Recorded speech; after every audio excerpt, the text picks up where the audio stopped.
अगर क्रिकेट की हिस्ट्री की सबसे अनलकी टीम को देखा जाए तो सबसे ज्यादा वोट मिलेंगे इंडिया और साउथ अफ्रीका को, लेकिन मेरे हिसाब से सबसे अनलकी टीम है न्यूजीलैंड। 2019 का वर्ल्ड कप इस चीज का गवाह है, जहां न्यूजीलैंड ने इंडिया को हराकर वर्ल्ड कप से बाहर कर दिया था और उनका अगला मुकाबला था इंग्लैंड के साथ। वो जितनी भी कोशिश करते हैं उनको पीसीबी के एक घटिया से रूल और एक अंपायर की गलती की वजह से जीतना मुमकिन ना था। तो आखिर क्या हुआ था इस वर्ल्ड कप में, तो जानते हैं इस वीडियो में। अगर हम देखें तो न्यूजीलैंड ने पिछले कुछ सालों से सिर्फ एक ही आईसीसी ट्रॉफी जीती है और वह थी 2000 की चैंपियन ट्रॉफी। उसके बाद न्यूजीलैंड ने सिर्फ एक ही बार ओडीआई का फाइनल खेला था और वो था 2018 का, जहां ऑस्ट्रेलिया ने उन्हें 7 विकेट से हराकर वर्ल्ड कप अपने नाम किया था। उसके बाद 2019 में उनकी जर्नी कोई सही नहीं रहती। न्यूजीलैंड ने अपने टेबल पॉइंट में 9 मैचेस खेलकर सिर्फ 5 मैचेस जीते, जिसके बाद न्यूजीलैंड इंडिया को सेमीफाइनल में हराकर बैक टू बैक दूसरी बार फाइनल में पहुंच गया। और इस बार तो इनके फैंस को लगने लगा था कि आज के न्यूजीलैंड फाइनल जीत जाएगा। न्यूजीलैंड ने इंडिया को भी बड़ी टफ सिचुएशन में हराया था। बहुत सारी उम्मीदें और ख्वाब लेकर न्यूजीलैंड फाइनल खेलने के लिए आती है। न्यूजीलैंड टॉस जीतकर पहले बैटिंग का फैसला करती है, जहां न्यूजीलैंड के हेनरी इकल्स 55 रन की इनिंग खेलते हैं और वहीं केन विलियमसन 30 रन की बारी खेलते हैं और टॉम लैथम 47 रन की बेहतरीन इनिंग खेलते हैं और न्यूजीलैंड बना देती है 241 रन। अब इंग्लैंड को इस टोटल को चेज करने में काफी मुश्किल होनी थी। तो जैसे इंग्लैंड बैटिंग करने आती है तो न्यूजीलैंड की बेस्ट बॉलिंग की वजह से इंग्लैंड की बैक टू बैक विकेट्स गिरने लगती हैं, जहां पर इंग्लैंड की 84 रन पर 4 विकेट गिर चुकी थी। और फिर आते हैं बेन स्टोक और जोस बटलर। दोनों ऐसी इंपॉर्टेंट पार्टनरशिप करते हैं जिसने इंग्लैंड को एक बार मैच में फिर से वापस ला दिया था और 44 ओवर्स में जोस बटलर कैच आउट हो जाते हैं और फिर टी लैंडर के बैक टू बैक विकेट्स गिरने लगते हैं।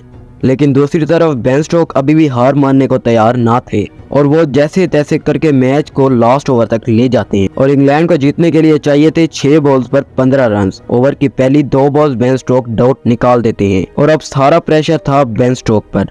अगली बॉल पर बेन स्टोक एक कमाल सिक्सर मार देते हैं। अब चाहिए थे 3 बॉल पर 9 रन और यही वो टाइम था जब वो काम हो गया जो कि क्रिकेट हिस्ट्री में आज तक नहीं हुआ था। जैसे ही बॉलर बॉल डालते हैं तो बेन स्टोक लेग साइड की तरफ उस शॉट को मार देते हैं, जहां फील्डर गेंद को वापस फेंकते हैं और बेन स्टोक अपना 1 रन कंप्लीट करने के बाद दूसरे रन के लिए भागते हैं और वहीं वापस आती बॉल बेन स्टोक के बैट से लगकर बाउंड्री की तरफ चली जाती है और इंग्लैंड को अंपायर 6 रन दे देते हैं और ये वर्स्ट कंट्रोवर्सी डिसीजन बन जाता है।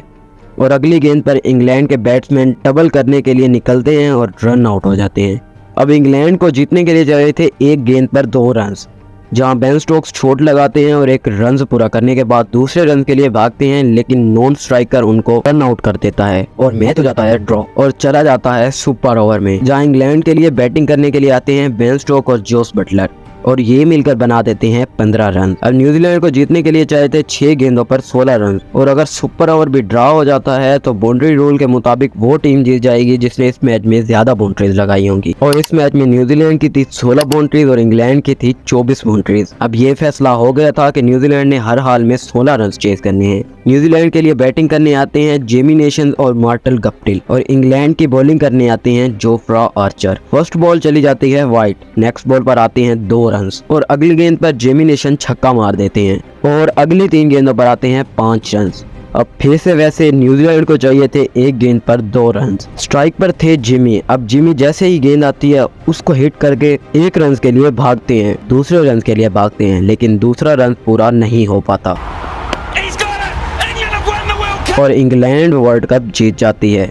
लेकिन बात यहाँ पर खत्म नहीं हुई। जब बॉल बटलर के बल्ले से लगकर बाउंड्री की तरफ गई थी तो अंपायर ने 6 रन क्यों दिए? आईसीसी के अकॉर्डिंग अगर फील्डर के बॉल फेंकते वक्त प्लेयर एक दूसरे को क्रॉस नहीं कर पाते तो नॉन स्ट्राइकर को स्ट्राइकर की जगह आना पड़ेगा, यानी उस वक्त पर 6 रन नहीं बल्कि 5 रन बनते थे और बटलर सामने स्ट्राइक पर भी नहीं आ सकते थे। और यही सवाल मैच के बाद करण देओल से पूछा गया तो उन्होंने जवाब दिया कि मुझे इस डिसीजन के बाद कोई भी पछतावा नहीं हुआ। हालांकि उनकी एक छोटी गलती से एक टीम वर्ल्ड कप जीतने से रह गई। लेकिन दोस्तों, आपको क्या लगता है कि वाकई न्यूजीलैंड के साथ अच्छा नहीं हुआ?